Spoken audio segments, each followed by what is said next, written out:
And our girls are blackbirds, riding with their diligence. Can't more than Jeff if you boys really rhythm them. Trying to keep it going, gets spun down, gets it away, and incomplete. Rams down. Final play of the game in regulation. It is caught by Dyson. Can he get in? No, he cannot.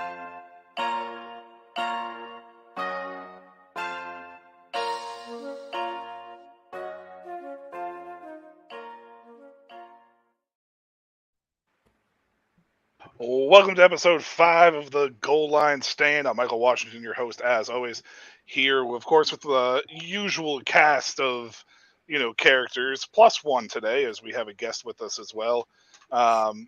Chris, Justin, Kenyon, and I didn't even know you were coming on, so is it Little Fro? Is that where we're going to go? What would you like to be called by?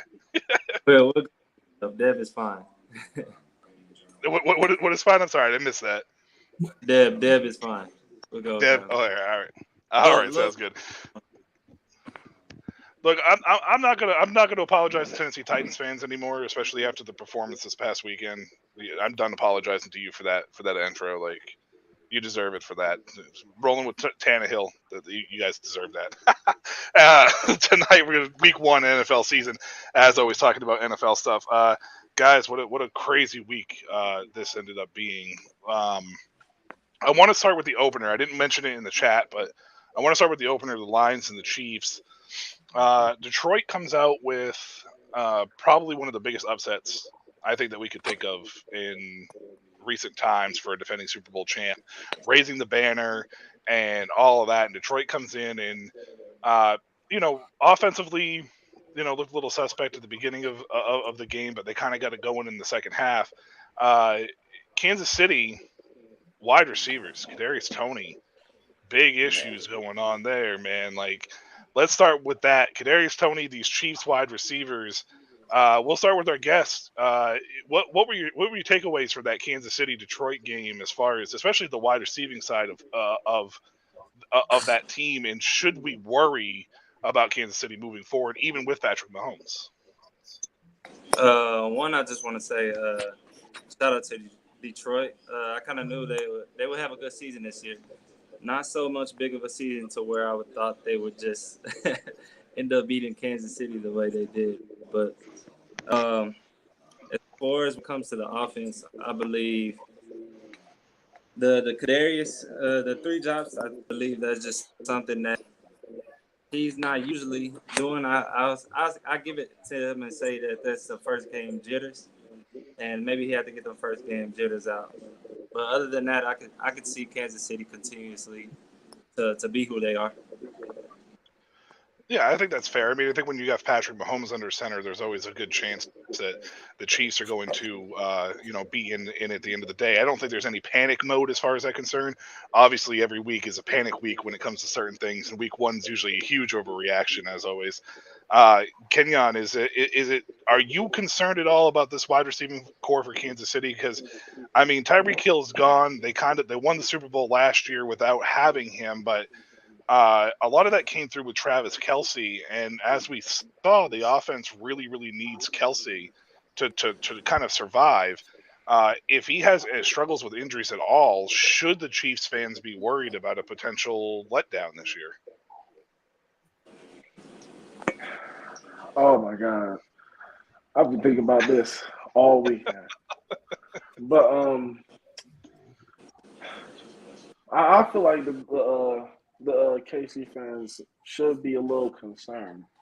I mean, Travis Kelce, we all know, is a very vital part to that offense. And with him being injured, you know, and with the load that everybody else has to take on because he's not there, I feel like someone needs to be concerned and someone needs to step up for sure. Yeah, Chris, we'll save the quarterback for last here on this one. Chris, first of all, again, awesome bucket hat. Love the bucket hat, man. You're rocking that. Yeah, I can't pull one off. My head's too fat for that. But Chiefs. I mean, is it an issue? Is this going to be a problem for the rest of the season? I mean, the West is pretty loaded, so they can't really afford, in my opinion, to struggle early. Yeah, I mean, I'll just start off by saying Kadarius Toney is the softest player in the NFL. His attitude is by far the worst I've ever seen. The rants he goes off on Twitter, like Kadarius Toney should be in the IFL. I have no respect for Kadarius Toney whatsoever. That's the reason why the Giants let go of him, after less than 2 years. So at the end of the day, I think all the drops are a reflection on the lack of effort and work he puts into the game. At the end of the day, they say his performance and his studying finally caught up to him. So it's not surprising to me. I think the Chiefs as a whole will be fine. Chris Jones just signed a 1-year deal. They got a huge bargain on him. So I think they'll be fine. Travis Kelce's back in the fold next week. He started dating Taylor Swift today, so that's a little added motivation for him.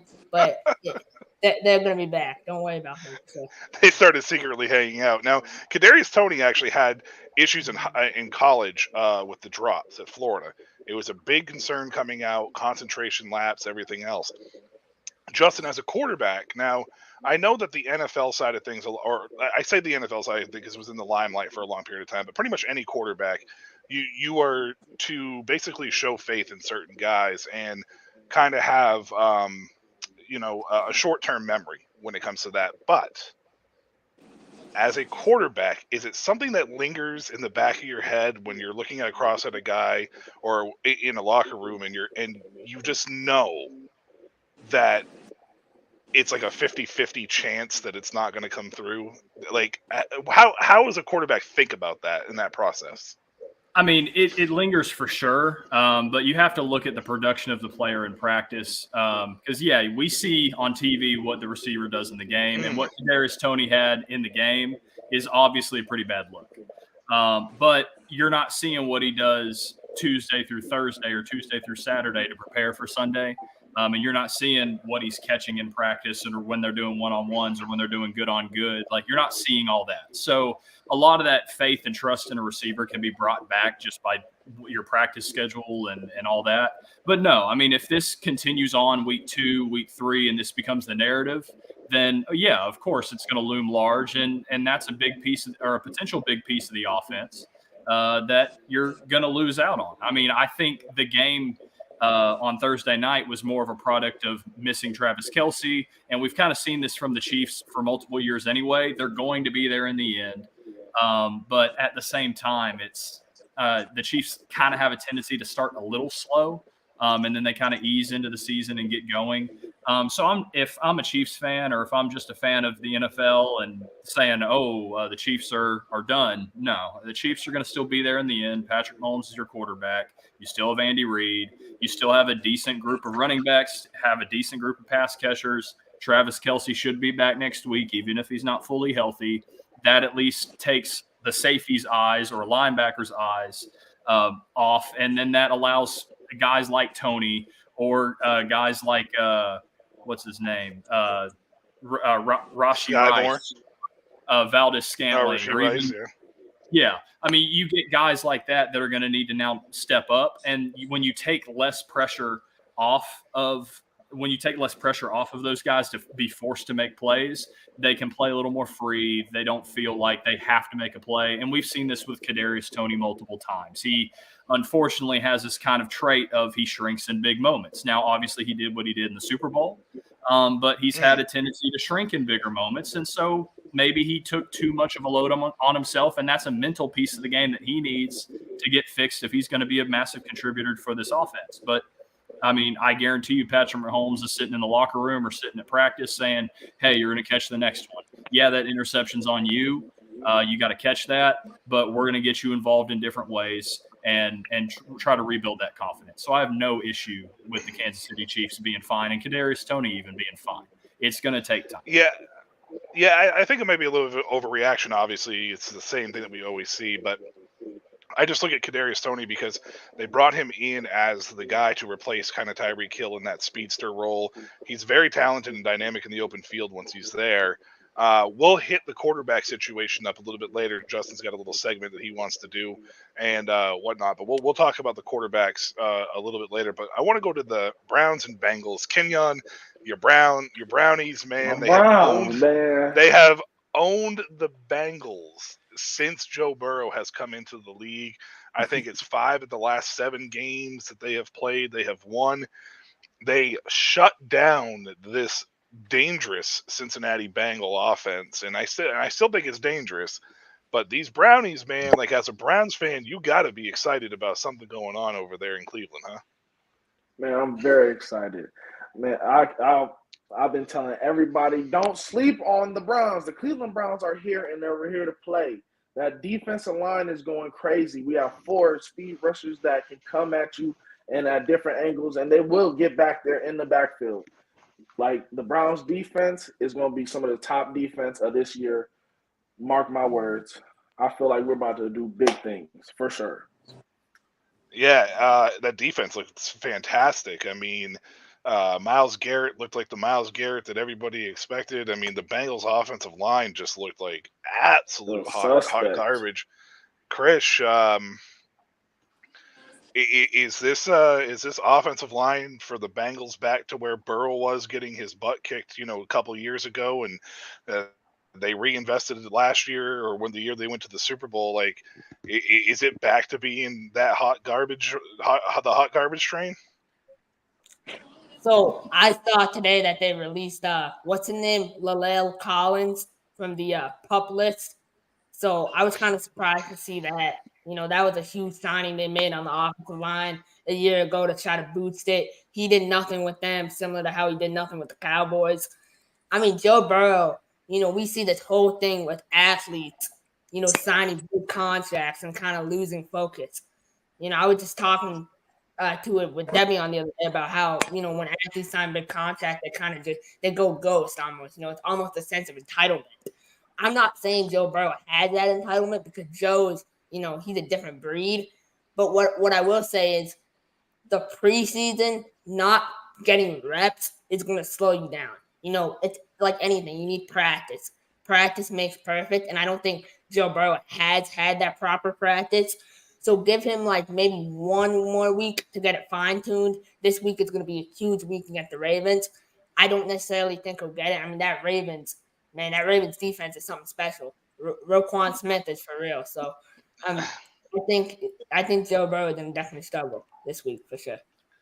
I mean, Justin, we're not we'll talk a little bit here on the quarterback situation, but on the Joe Burrow train real quick, that week 1 situation, how much of that was a toss up to not playing in the preseason or camp because of that calf injury? And should we expect early struggles from him for the first few weeks until he can get into the role of it?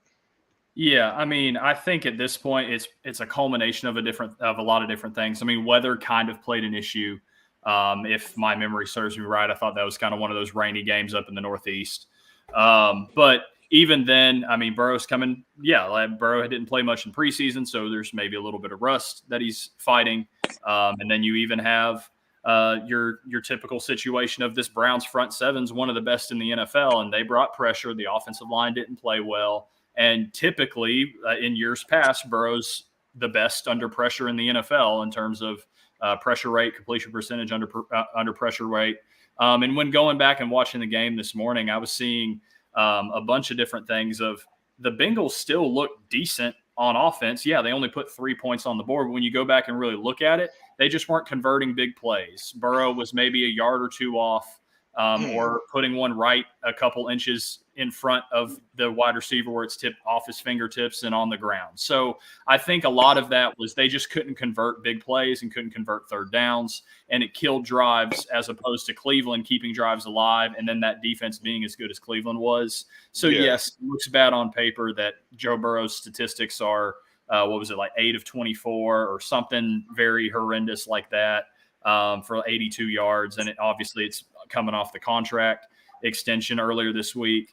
I'm not overreacting to any of it. Burrow needs to get healthy. I kind of expected there'd be a little bit of a struggle, especially if he was going to play hurt. I don't think he's 100% healthy, but I'm not putting stock into the Bengals missing the postseason. They may just be a little slow out of the gate. Yeah. Deb, we're going to come to you real quick, my man. I don't know if you caught the game or not, because I know you're at Texas A&M, right? Mhm. So I know Yes, you got to sir. prepare for the game and whatnot this weekend. But did you catch this Brown Bengals games, and what were some of your thoughts coming out of it? Because it was rainy, and Burrow did have an off season of not really being there. Is this something that the Bengals are just going to need to put together on the fly as the season goes on? Personally, I did not get to watch the game this weekend, but Okay. coming from personal experience from somebody that has played at Texas A&M, as you stated, I've got to play against Joe, and just even the season before he was, they went 12-0, I believe. I kind of seen that he was a player, and he was somebody that even when his team is down, he's able to lift them up at some point. But I can't speak on the game, but I could say that I think it's just he has injuries that are lingering around. He had one of those career things last year that hurt, or was that the year before? I would say so. Yeah, year before. Yeah, Better than before, calf yeah. injury preseason. Okay. Well, let's speak on the calf injury that he had. So I would just say one of those things that are lingering around, and maybe he'll just have to, slowly make momentum go into the game, and hopefully his team help him also. Yeah, for sure. I think my biggest concern right now, if I was the Bengals, would be that offensive line protecting him to make sure he doesn't re-aggravate that calf injury. We have a couple questions in the comments. Sam asked, are the Cowboys the best team in the NFC, or did they get lucky? I'm going to go around real quick. I just want one-word answers real quick. I want yes, they're the best team, or no, they got lucky. Kenyon, you're laughing. Let's start with you. Are they the best team in the NFC, or did they get lucky? No. No to both. No to both. No to both. Okay, Justin, lucky or best team in the NFC? I'm not going to say lucky, but they're definitely not the best team in the NFC. All right, Deb, same thing. Best team in the NFC or lucky? I'm going with Justin said. Not lucky, but not lucky, but not the best team in the NFC. Krish, hot take, Krish. That I'm telling you, that's your new nickname, hot take, Krish. What do we got here? So I think they got lucky. I have to agree with that. I think it's too early to tell who the best team in the NFC is. Okay, that's fair. That's fair. I don't know if lucky is the right word to use in that situation, but I definitely think they definitely just took advantage of a unprepared Giants team for sure. We have a Facebook user that says the Lions, believe the hype. Did they make the playoffs this year? Krish, we'll come right back to you. Hot take city. Did the Lions make the playoffs? Yes or no? Yeah, 100%, without a doubt. Okay, Deb, Lions. You shouted them out earlier. They making the playoffs this year? I believe so. Okay, Kenyon, same thing. Making the playoffs or no? Yeah, I'm gonna give the Lions some love. I'll be hating. I'm sorry. Okay. All right, Justin, I saved you for last because I know you're the Vikings fan. So, Lions, Yeah. Are they getting in? Are they getting in, or? I do. I do think they get in. They look good on Thursday night. When we did our preseason picks, I picked them to win the division. So I think they're going to get into as well.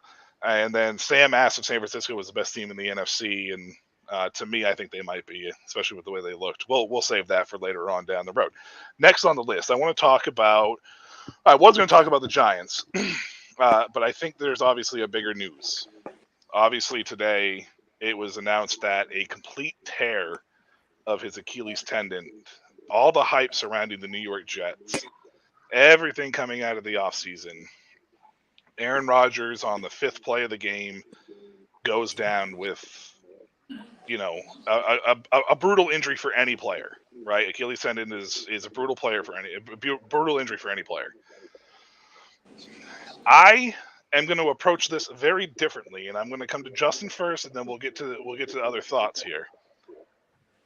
Is it me, or did the Jets look really ill prepared for a possible Aaron Rodgers injury? Because that offense, it was almost like Nathaniel Hackett did not know what to do after Aaron Rodgers got hurt with Zach Wilson. How? I mean, go ahead, Justin. I mean, there's no other question there. I mean, is it just me, or is that what it sounds like? Because to counterpoint that real quick, or to add on to that real quick, that point, there was a text message released today by a source that all the Jets coaches were up all night texting each other because they were so worried about what was going to happen with Aaron Rodgers. It tells me that they have no clue what to do. Yeah. Is that a problem? Yeah, I think it's a massive problem. And I'm not going to go toot my own horn saying that I thought the Jets would struggle out the gate. Yeah, they got the win. But, hey, maybe that's the foresight here. I thought Rodgers wasn't going to play as well to start and pick it up later. Well, the Achilles tendon, whatever. But it is a big sign. And maybe it's a little bit of the resting on your laurels of knowing that you now have Aaron Rodgers at under center and Nathaniel Hackett did some of the same things in Green Bay, right? I mean, Green Bay didn't give Aaron Rodgers receivers to play with. They didn't allow him to really do what he wanted to do with the offense. It was, okay, we have Aaron Rodgers. He's the savior of our franchise. He's gonna bail us out, and we're not gonna worry about putting him in a good position because he is such a generational talent that he's gonna bail us out. We've seen it multiple times, and I think that kind of reared its ugly head again on Monday night. Now, the part of it is Zach Wilson too. He probably didn't expect to be ready, and he is slightly immature in that nature. He assumed that probably, hey, I'm not going to touch the field at all this year. I'm going to learn from Aaron Rodgers. I'm not even going to worry about needing to play because now I've played my games in preseason. I'm good to go. But now he's being thrust into the spotlight. He got better as the game went on, but I still think there's a lot of work he needs to do. But this staff really needs to put it together now if they want to salvage this season. But I will say when we talk about, because this is part of the big talk on ESPN and all this other kind of stuff right now too, where do the Jets go at quarterback? There was talks of them trading for Matthew Stafford. Well, hey, the Rams won their first game of the season. Stafford's probably off the books now. You're not getting Stafford in New York. You look at the guys who are available on the free agent market. I think a lot of those are distractions to this team and aren't going to be a good fit. And I agree with Robert Griffin III's take earlier today that Zach Wilson is the best quarterback for the New York Jets right now. That even though Robert Griffin III may be better and anybody else in that system or any of these free agents might be a quote-unquote better player than what Zach Wilson is, they're not going to be able to go into this offense immediately and run it the way that either Zach Wilson could, being in the system for 2 or 3 years, or how Aaron Rodgers had the system. So I think the best case scenario for the Jets is that Aaron Rodgers gets surgery as soon as he can get back on the sideline with a boot on. He's there to coach up Zach Wilson, and then we hope, as a Jets fan, that that Zach Wilson progresses each and every game, and they try to salvage the season. Hey, New York, the Jets. I know a quarterback that's a free agent right now looking for a job.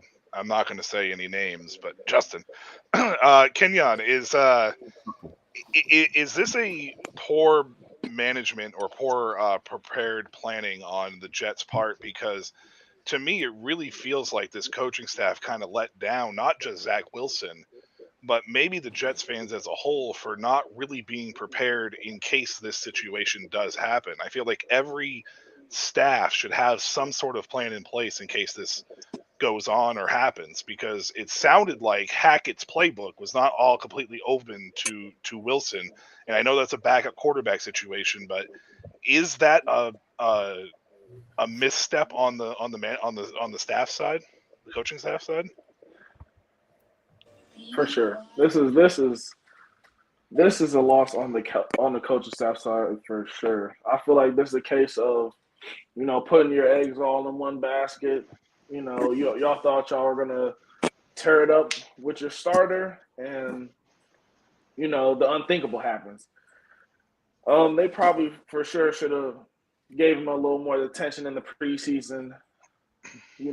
It's just like, I don't know. This is just a horrible thing to see. It's like I'm lost for words because Aaron Rodgers, he was supposed to do big things, and now it's like in everybody's mind this wasn't going to happen. But the worst came to worst, and hey, he wasn't ready. It's just that simple. He wasn't ready. But Yeah, he did no play. doubt. He did get better, throughout the game. I'll for sure give him that. Like, props to you. I'm not hating, but hey. Now, Chris, Justin touched on. Oh, sorry. Go ahead. Oh no, my bad. No, you good. I just wanted to know. I was just going to say something to Chris, but Deb just came back. I want to bring Deb back in real quick. Deb, Justin touched on a interesting point in his response to this question. He said that Zach Wilson is probably the most capable quarterback at running this offense. Is there another quarterback out there? Because like he said that the free agents are kind of a distraction. Do you think that there's another quarterback that might be available that's in the league currently right now that they could trade for and maybe slide into this offense and maybe get better results than what Wilson did? Is there anybody that comes to mind? I believe there. I wouldn't just say a name in mind. The only name I can say is Justin, since Justin is on here. But I believe it's a lot of quarterbacks that are out there that are hungry, that are looking for opportunity. And at this point in time, like Wilson is starting, it'll be a good time to grab someone who's hungry and willing to, leave and go play ball at a place like the Jets. I mentioned a name on Twitter underneath somebody that posted this about the free agents thing, and nobody's been really talking about him. But Krish, what about a Jameis Winston? Is it too much of a gunslinger at this point, or is it very much a similar style to how Aaron Rodgers plays the game that it may fit that system pretty well? I don't know about Jameis Winston. I think realistically, we all know what the Jets are going to do. They're going to go out and they're going to sign a quarterback, a low-level quarterback like Kellen Mond or, Tim Boyle or someone like that. And unfortunately, no disrespect to Kellen Mond, right? I love Kellen Mond. He was a great college quarterback, but not NFL ready. So for me, when I look at NFL ready quarterbacks, I look at guys like Cam Newton.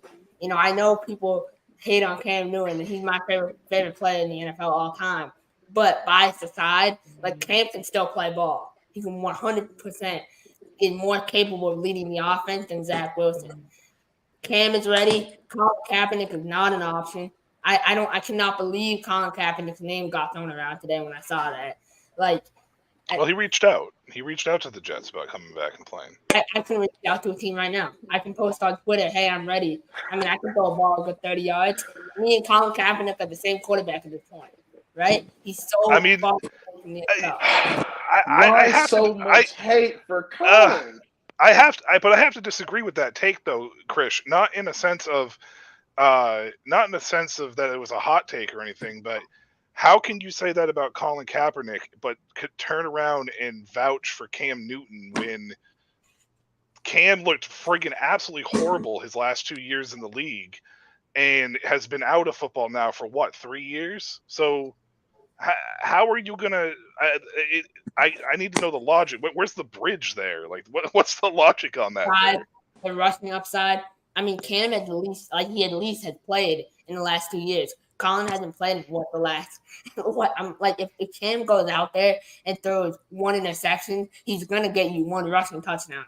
Especially with that running game they have there, he would thrive with his size and that running game. That would be a match made in heaven. I'm telling you. Well, I'll chime in and say that Cam Newton's shoulder is shot. I was going to say, love Cam Newton. Cam Newton's shoulder is shot, and he can barely throw 30 yards. So he's right with you, Chris.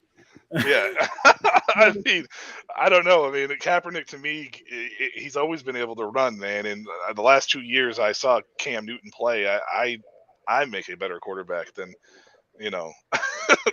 Sam. We're not bringing the triple option back. Just forget about it. Wishbone. This is not 1930. Come on, man. This isn't Georgia Tech. We're not running that. Well, hey, Georgia Tech doesn't even do that anymore. No, who is it now? Air Force? Like they're the only ones. Yeah, that it's do it only the now? military Yeah. academy. Yeah, the military academy. Good old military school, man. Yeah, no doubt. They're the only ones that really do it. All right. So the Jets season looked like it is. Now I got to pose a question to everybody. I'm going to go around real quick. We'll just have it be in this situation. Chris, we're going to start with you. Aaron Rodgers, the Achilles injury, 39 years old. Is his career done? Did he play his last game last night? That's a hard question, but his ego won't allow him to go out like that. So I'm gonna go with no. Okay. Deb, how about you, man? Is it done? Is he done? 39 years old, Achilles injury? I don't see him, like Chris said, ego won't allow him to let go. So I don't see him ending this year. Kenyon, how about you? You think he's done? No, I don't think he's done. I feel like something crazy would have to happen in between now and like the time that he could potentially come back. I think he can for sure do it still. All right. Justin, the quarterback. Well, I think we all know Aaron Rodgers can be a little bit of an oddball, and you never know where his head is at. True story. So I will preface that by saying I still think he comes back, but it's see how next year goes, if he's still explosive, if he's still able to drive the ball downfield, if he's still able to evade pass rushes, be as mobile and be the player that he has been. And then maybe not. He's got other irons and other fires, and obviously he's gelling with his teammates about all these theater productions and things. And you might see him on Broadway. Hey, I mean, whatever works, man. I mean, you know, Peyton Manning started a production company. I am actually going to be in the minority here.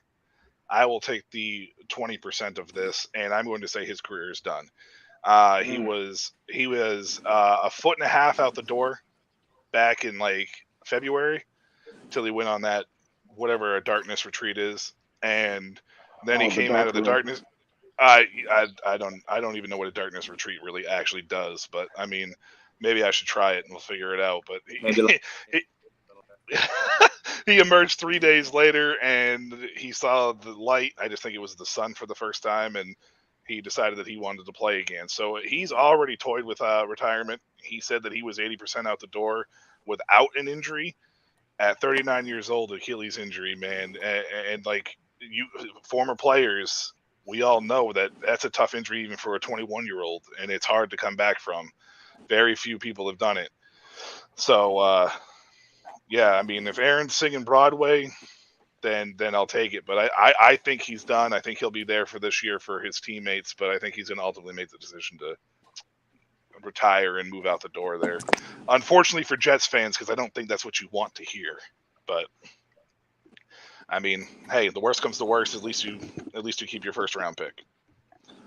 I mean, there's got to be some silver lining there, right? I mean, Kenya. I mean, come on, man. I mean, I don't know. I'm assuming you've probably never had an Achilles injury, but have you had an ACL or anything along those lines? But like, no, they're brutal, I haven't. man. I know they're brutal. I've seen them, but it's like I've seen Aaron Rodgers. Like I know he's too much.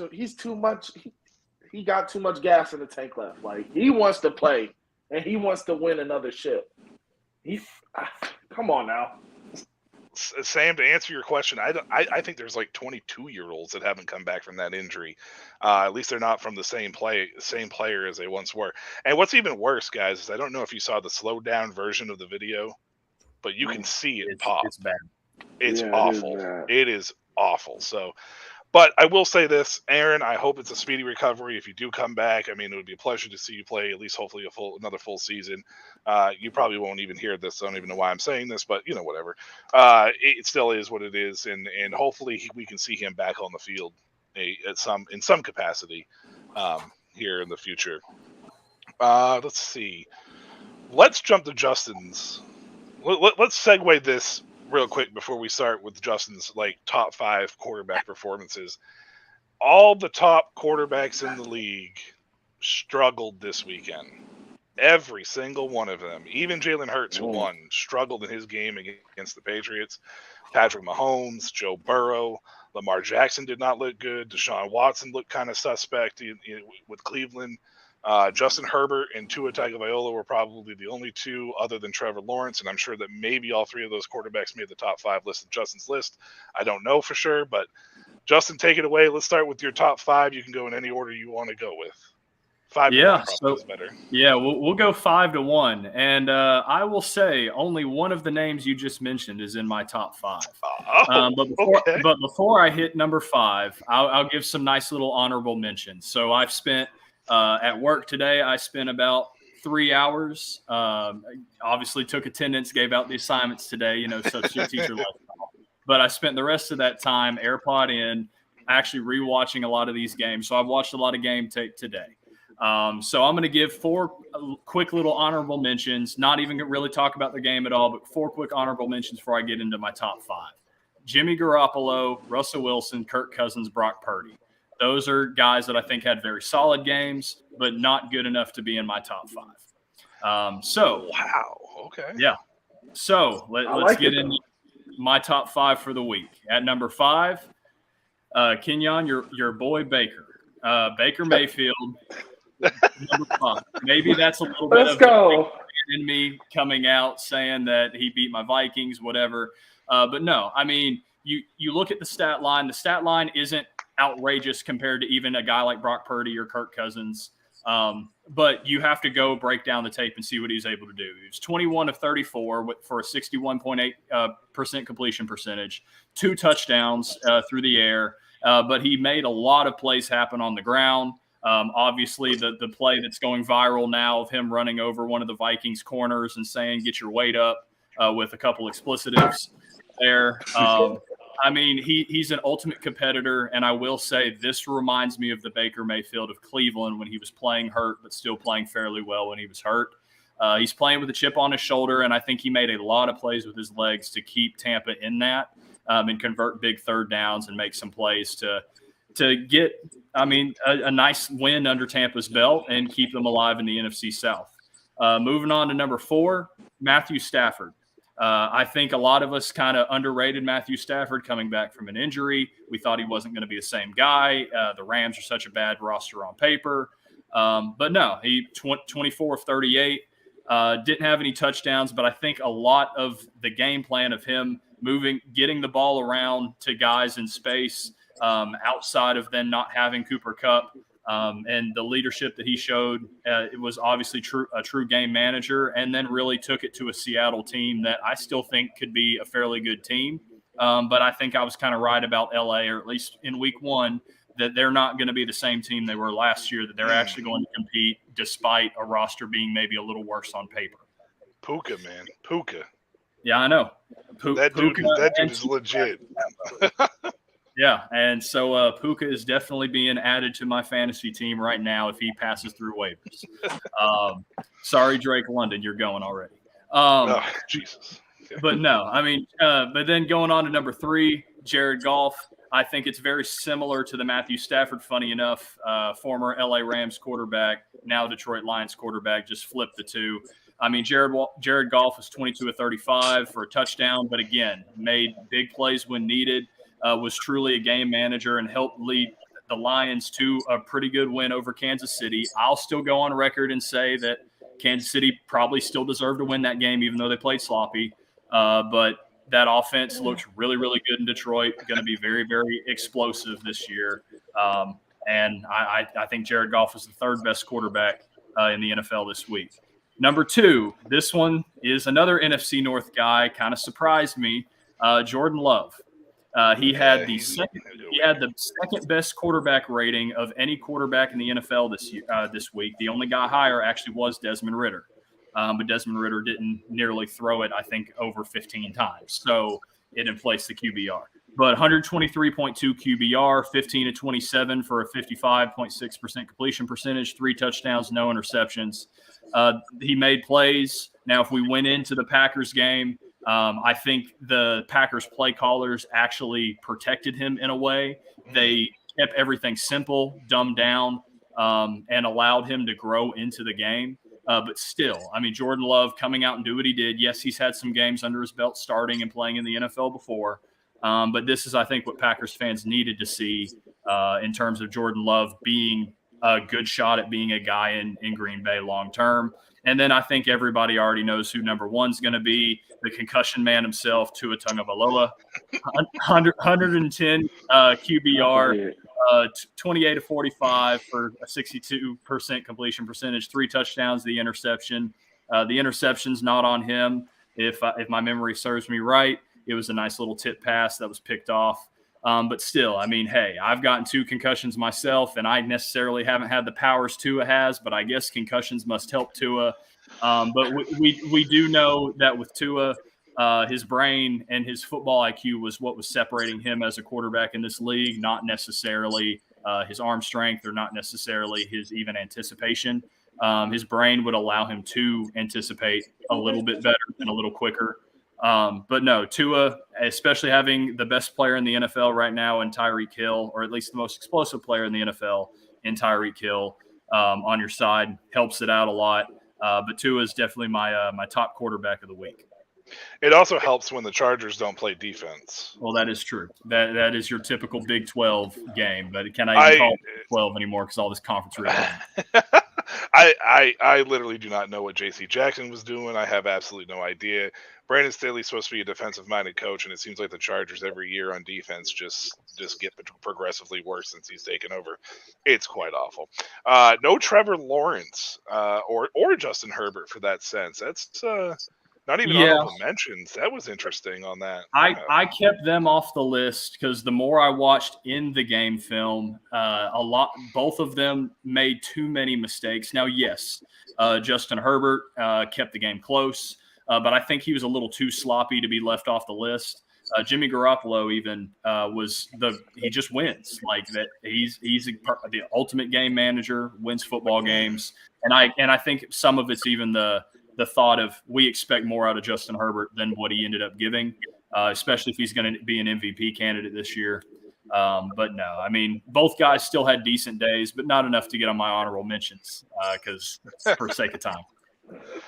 Well, I'm going to personally talk about Mac Jones right quick. Krish, this should make you happy. I felt like after a rough start, he settled in nicely. He looked like a poised quarterback. He looked like you guys, kind of took it to Philadelphia where everybody was expecting Philadelphia to just kind of run over you. You got to be excited to see that. I mean, it shouldn't really come as a surprise considering the Bill O'Brien, Mac Jones connection, but as a Patriots fan, that should definitely make you happy. I mean, yeah. Oh, yeah, no. Me being a sports bettor, I took Eagles money line, safe move. I wanted to take Patriots money line, but I lost so much money this week. I might as well be broke. No, I cashed out. First quarter when they were up 16-0. I'm like, I don't want to risk it anymore. But I enjoyed the remainder of the game. And Mac Jones, completely different quarterback. He went from Blaine Gabbert to, I want to say, Randall Cunningham. Without the running. Maybe looks like an accountant, huh? Yeah. I can say that because I know Mac. He was insane. I mean, his poise of the offense. But who went off? Kendrick Bourne. Yeah, Kendrick Bourne. My AFC Offensive Player of the Year went crazy. I was so happy. I was like, man, I know you guys are enjoying watching me be right about Kendrick Bourne because I always knew Kendrick Bourne was him. So I was so. I love Kendrick, but in the AFC world where Tyreek Hill exists, he has no chance of being Offensive Player of the Year. Just throwing that out there. I hate to break it to you, Deb. Deb, are you a Lions fan? I didn't even ask at the beginning of the show. Are the Lions the team you're repping? Who are you repping over there? Definitely not a Lions fan. I'm a home state fan, so I'm a Houston Texans. Okay. Let's talk about the Houston Texans a little bit right here. What were your thoughts? What were your thoughts about you guys? So your life is almost worse than mine. We'll get to me in a minute.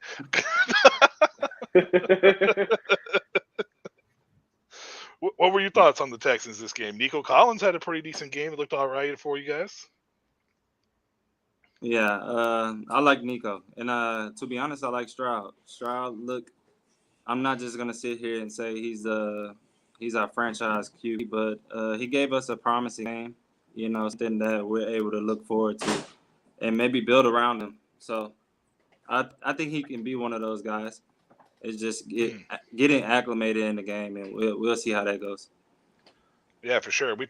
I think the Texans have found something with Stroud. They invested a lot of money in the offensive line. I know they had another injury in game on that offensive line. Hopefully they can get that a little sorted out. I know that Titus Howard should be back in week 4, so that's going to be a huge boost as well for you guys. Kenyon, we touched a little bit on the Brownies, my man. Let's go for a full circle here. As a Cleveland fan, you guys, I don't know if you've ever seen Draft Day or not. I feel like it's a staple amongst the football community. Oh, for sure. They absolutely torch Cleveland fans throughout the whole film. But you must be excited, man. It's not just stupid optimistic this time. I feel like it's actually maybe some legitimate buzz going on there. There's always buzz in the doghouse. So I'm gonna start there. 2. I feel like, bro, I'm going to say it again. The Browns are going to at least go first round to the playoffs. We're going to win that one. I don't know. I can't think of who we are going to face for the Browns to be in the playoffs one time. But the defense is rolling. The offense, I'm going to say, is a little suspect. I'm gonna be a little optimistic. I'm gonna be real. The offense is a little suspect. Our quarterback for sure needs to kind of rope it all in, but I feel like that's with time and that's with practice. It's week 1. I'm not worried. Justin, I'm going to say the Vikings for you. It sounds like you're probably a little bit more of a Vikings fan than an Atlanta fan, even though Atlanta's kind of the hometown. Yeah, Atlanta's the hometown team. I've got experience in their offices as well. But no, I mean, the Vikings were the team that my dad got me hooked on first with Brett Favre and all that. So, but no, Vikings, I think they definitely showed promise offensively. I think they'll be fine. They just have to kind of limit turnovers, which was something they didn't do very much last year. And the defense is obviously a work in progress. Brian Flores is changing the complete system there. It's going to take time. I never expected them to be 13-4 again. And you would have to expect a little bit of regression. And then Baker Mayfield again just went out and balled out. So I'm not necessarily looking at that game and saying, oh, Minnesota's finished. Oh, Detroit's going to walk away with this thing. I think Minnesota has a fighting chance, but I would say it edges towards Detroit. And then you look at Atlanta, the run game, probably one of the best run games in the NFL. If you just subtract the Philadelphia Eagles and San Francisco 49ers from that list. But the passing game, although I still like Desmond Ridder, passing game's a little suspect right now. You can't just throw negative 6-yard screens or 5-yard swings to Bijan Robinson and expect you to actually make plays that way. Now, yes, Bijan made plays. Love what Bijan brings to the table. But that can't be your only bit of passing offense. So you got to be able to get Drake London involved. Kyle Pitts more involved than what he was. And so the passing game needs to step up there. But then even touching with Krish and his Patriots to the Mac Jones situation, Mac didn't make my list because even though if we look at second quarter till about midway through the fourth quarter, Mac probably would deserve to be on my list as a top 5 QB in the league this week. But no, first quarter, Mac was not very good. That was awful. And then, yes, part of this is you expected the Patriots to be blown out. So then just the fact that they're even in the game is probably a testament to how well they played. But knowing that you were 5 points down, you got 2 turnovers, or you got the ball twice, in the fourth quarter with a chance to go win the game, and you don't convert on either one of them. That's where Mac needs to play a little bit bigger and truly be the game manager or go make a play, which is what he's being paid to do and will probably be paid fairly heavily if New England doesn't pass on him this offseason. So, Mac's got a little bit to work on, but I think there's showing pretty good glimpses of that this team could be something if Mac plays the way that he did in that third quarter. Yeah, and for me, as a Commanders fan, I feel like Arizona was the perfect week 1 opponent because I knew that Sam Howell was probably going to end up being a little up and down. He was going to need to get into the flow of the game. But I'm telling you, Howell is a gamer. He was a gamer at North Carolina. He was the only reason why that team even won any games his last year there at North Carolina. It was not a good year statistically for him, but he is a gamer. And I'm hoping that we can get it together. That offense is definitely got some bright spots, and I'm excited as a Commanders fan. It's a new era finally. Thank God Daniel Snyder's gone. Don't have to deal with him anymore. And but as a Commanders fan, I'm also used to heartbreak. It's kind of like being close to being like a Browns and Texans fan over the last few years. It's been bad. Hey now, hey, the Brownies actually have but the Brownies actually have a playoff win in your lifetime. Like recently, I've made the playoffs, but I don't have a playoff win. So at least you got that going for you. Okay, I mean, Texas. We had though, something that- going that's when worse than Deshaun the was here. Browns. Yeah, when Deshaun was there was something going on with the Texans. But I mean, now Yeah. we're Yeah, kind that of was like You in have to this. take that. And nothing Yeah, can they'll take sweep that 2012 up. away from you from that Washington football team they had there. So, Yeah, but we still lost the playoff game though. Like I mean, we still lost. We RG3 still was lost. hurt. He had no ACL. Hey, but that's Washington's fault because Daniel Snyder's a bum. But that's beside the point. Yeah, I feel like your life is way worse than mine That's what I'm saying. as a Commanders fan. I literally since 1999, my life has been miserable with Daniel Snyder. So I have hope now with a new ownership. Okay, so like I'm okay now. I feel better about myself. Well, I feel better about. I hope you. I don't know. Feel I better. feel.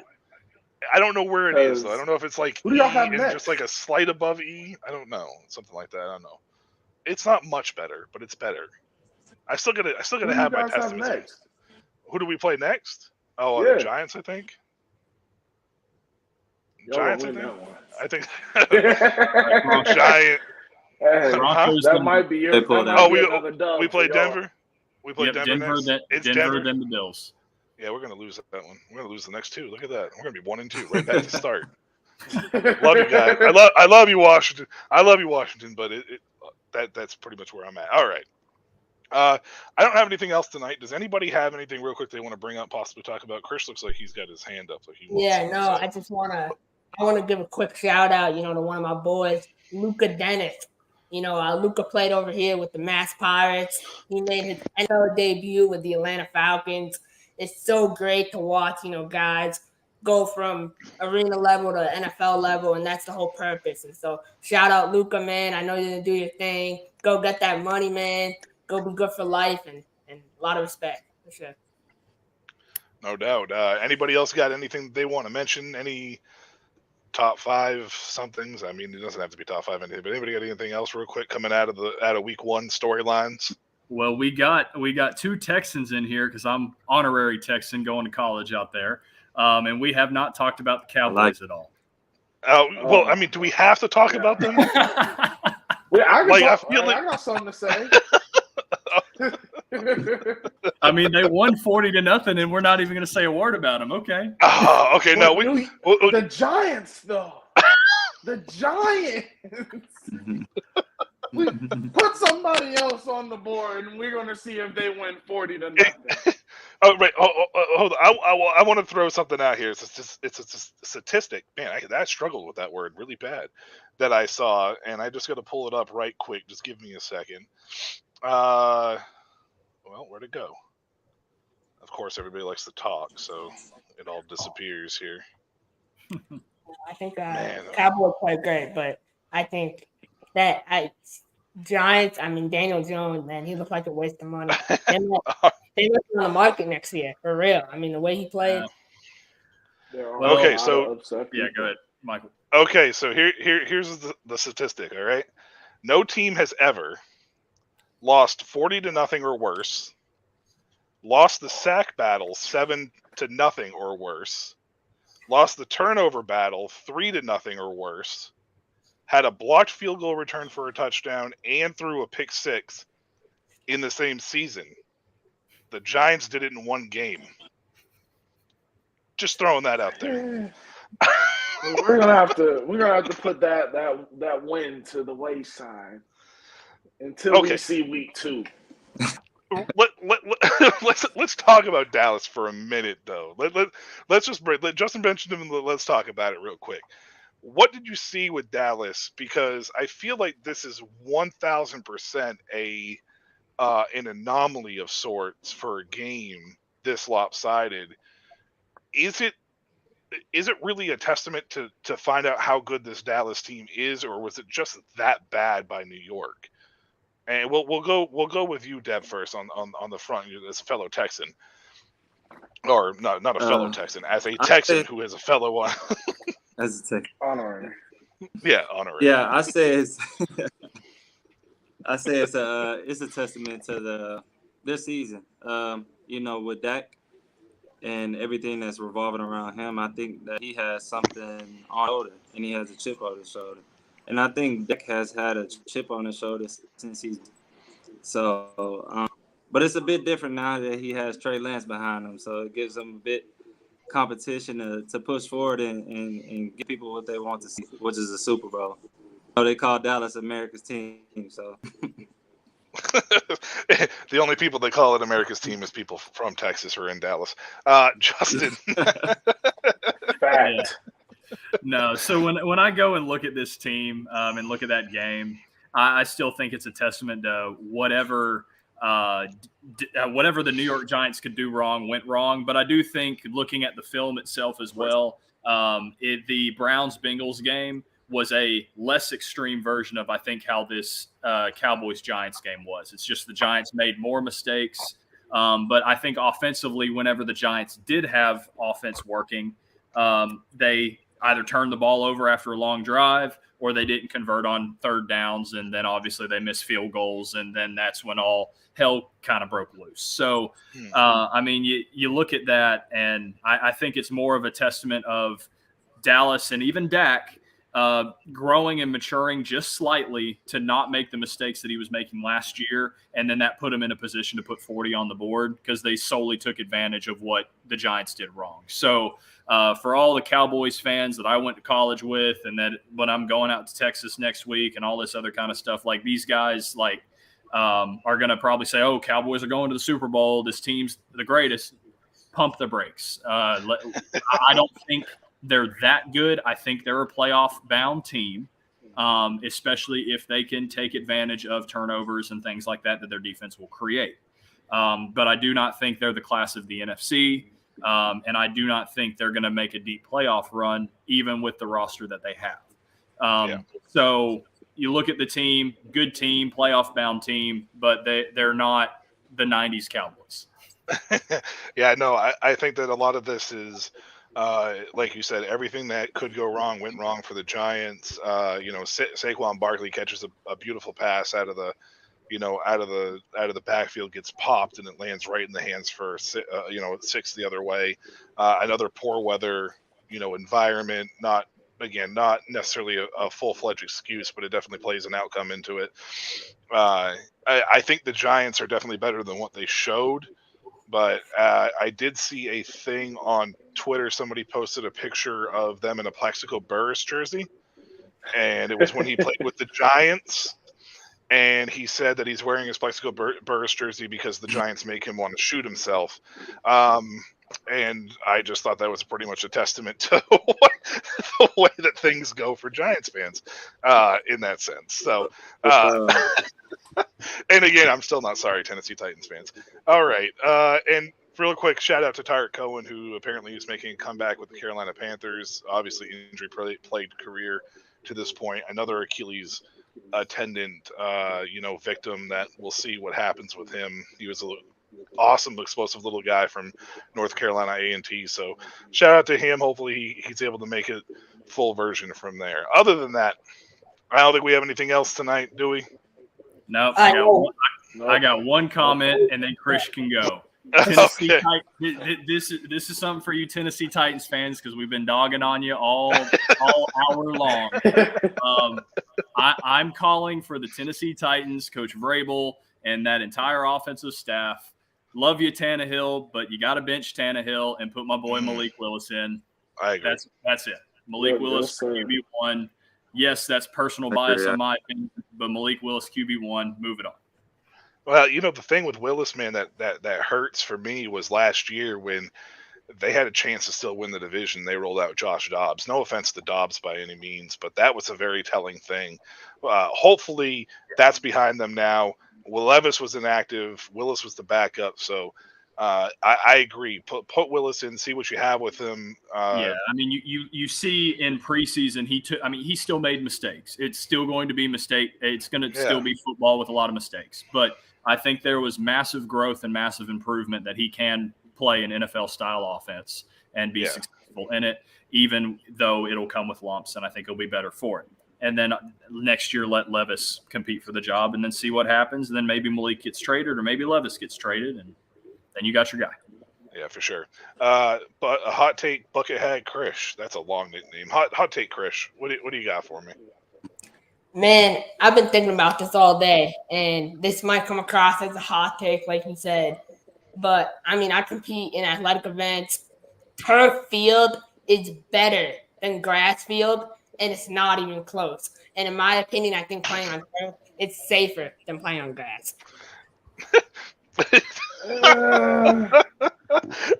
all the 50-50 with me, brother. All the players exit stage left.